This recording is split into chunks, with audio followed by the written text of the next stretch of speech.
نام خدا. سلام بچه ها، حالتون چطوره؟ تو این جلسه میخوایم با همدیگه اون اسکرین یا پنجره‌ای که درست کردیم و یکم شخصی سازیش کنیم. یعنی رنگش رو عوض کنیم، یه تیتر بهش بدیم، اندازش رو مشخص کنیم و همونطور که توی دنیای واقعی میتونیم از یک مغازه‌ای مثلا میریم کاغذ بخریم برای نقاشی، رنگ و اندازش رو مشخص کنیم، الان هم همون کار رو باهاش انجام بدیم. پس بزن بریم. بچه‌ها ما توی جلسه قبلی یک متغیر یا وریبل درست کردیم که یا تعریف کردیم که اسکرین ما رو داخل خودش سیو میکرد، ذخیره میکرد. حالا من میخوام به این اسکرینم یک رنگ دلخواه بدم. میگم W دات.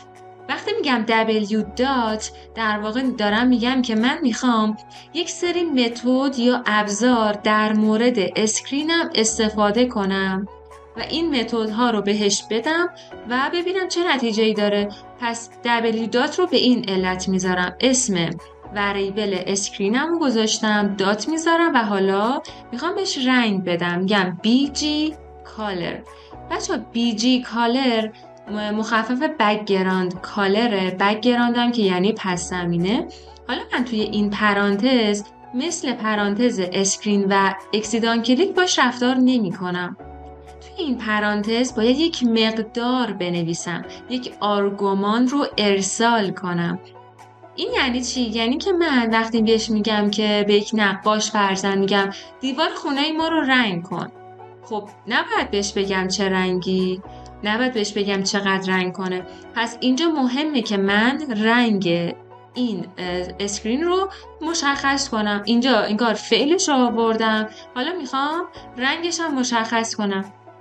توی پرانتز وقتی که میخوایم حروف رو بنویسیم، چون رنگ ها از حروف تشکیل شدن دیگه، من اینجا باید حتما کوتیشن رو باز کنم، یعنی حرف گ فارسی، و داخل دوتا کوتیشن چی بنویسم؟ رنگ مورد نظرم رو بنویسم، بگم گرین مثلا و F5 رو فشار میدم تا نتیجه رو ببینید. ببینید چقدر قشنگ شد، یه سبز خیلی قشنگ درست شد. شما حالا میتونید با رنگای دیگه تستش بکنید و ببینید که چطوری میشه. توی خط بعدی من میخوام یک تایتل بدم، پس میگم W دات. ببینید همه اینا که من دارم میگم مربوط به اسکرینه، پس مدام از اسم متغیر اسکرینم استفاده میکنم. W دات تایتل.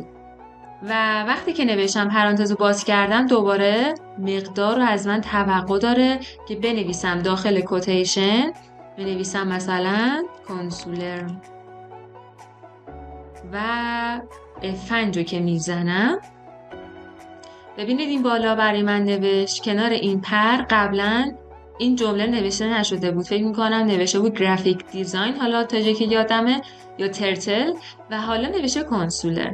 هر جا کلیک کنم بسته میشه چون اینجا اکسیدان کلیک رو دارم. توی خط بعدی میخوام چیکار کنیم؟ میخوایم توی این خط در واقع اندازه اسکرین رو شخصی سازی کنیم، هر اندازه که خواستیم ازش بگیریم. پس W دات ستاپ رو مینویسم و توی پرانتز حالا باید بهش عدد بدم، مثلا 400 در 200. اولی برای عرضشه، این برای ارتفاعشه. حالا من F5 رو که فشار بدم عرضش یکم بیشتره، در واقع بگیم طول درستره، و اینجا هم که ارتفاعش باشه کوچیکتر و 200 هست. حالا اعداد مختلف رو میتونیم تست بکنیم، یادتون باشه که اعداد داخل کوتیشن نذاشتیم و بین دوتا عدد کاما رو قرار دادیم. تا جلسه بعدی خوب تمرین کنید بچه ها.